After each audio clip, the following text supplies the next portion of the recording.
पूरी दुनिया में पक्षियों की 10,000 से भी ज़्यादा प्रजातियां पाई जाती हैं। सभी के वही दो पंजे, दो पंख और एक गर्दन होती है। लेकिन इन्हीं में से एक ऐसा पक्षी है जिसकी एक अलग ही पहचान है, जो आसमान का सीना चीर के हजारों मीटर ऊपर 120 किलोमीटर प्रति घंटा की रफ्तार से उड़ता है, जो खुद के कई गुना अधिक वजन के शिकार को भी अपने पंजों में दबोचकर उड़ जाता है।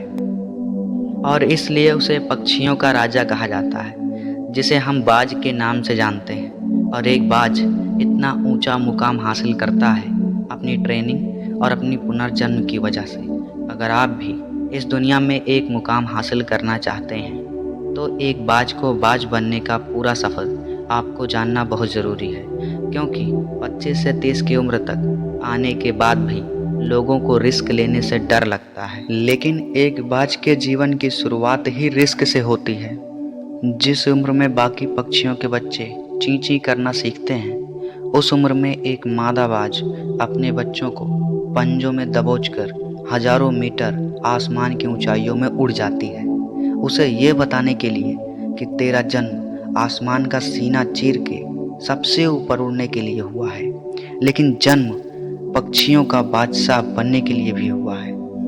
जमीन से हजारों मीटर ऊपर ले जाकर मादा बाज अपने पंजों से उसे छोड़ देती है, और यहीं से शुरू होती है उसकी हाई रिस्क ट्रेनिंग। वो चूजा जमीन की तरफ तेजी से गिरने लगता है, थोड़ा नीचे आता है तो उसके पंख खुलने लगते हैं। नीचे आते आते वो अपने पंख फड़फड़ाने लगता है, लेकिन वो अभी तक उड़ना नहीं सीखा है। वो जमीन से कुछ ही ऊपर होता है, ऐसा लगता है कि कुछ ही सेकंड में उसका जीवन समाप्त हो जाएगा। लेकिन अचानक एक पंजा उसे अपने गिरफ्त में ले लेता है और वापस आसमान में उड़ जाता है। वो पंजा होता है उसकी माँ का, जो उसके पीछे उड़ रही थी। उसकी ये ट्रेनिंग तब तक चलती है जब तक वो उड़ना नहीं सीख जाता है। इतनी हाई रिस्क ट्रेनिंग होने के बाद इस दुनिया को एक बाज मिलता है। बारिश के वक्त जब सारे पक्षी आश्रय की तलाश करते हैं, तब यही बाज उस बारिश में आसमान को चीरते हुए ऊपर निकल जाता है और बादल से कहता है, तू बरस ले, कितना बरसेगा। और फिर नीचे आकर चैलेंज करता है।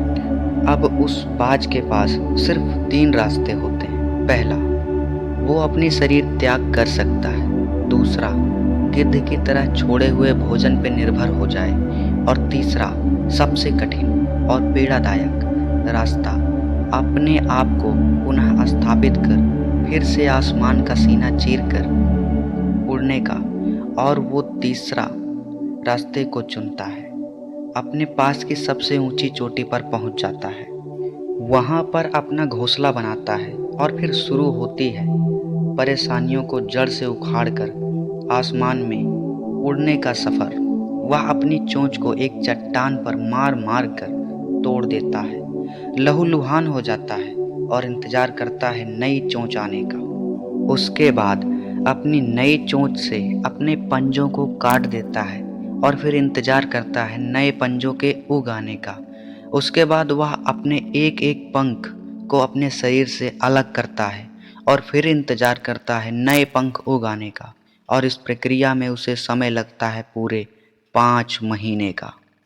इन 5 महीनों के कड़ी तपस्या से एक बाज का पुनः जन्म होता है। वो फिर से तैयार हो जाता है आसमान का सीना चीरकर उड़ने के लिए।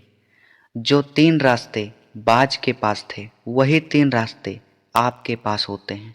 लेकिन कुछ लोग पहले रास्ते को चुनते हैं और परेशानियों के तले दबकर सुसाइड कर लेते हैं। ज़्यादातर लोग दूसरे रास्ते को चुनते हैं, जो परेशानियों का बोझ पड़ते ही अपने लक्ष्य को छोड़कर एक नॉर्मल लाइफ जीने लगते हैं।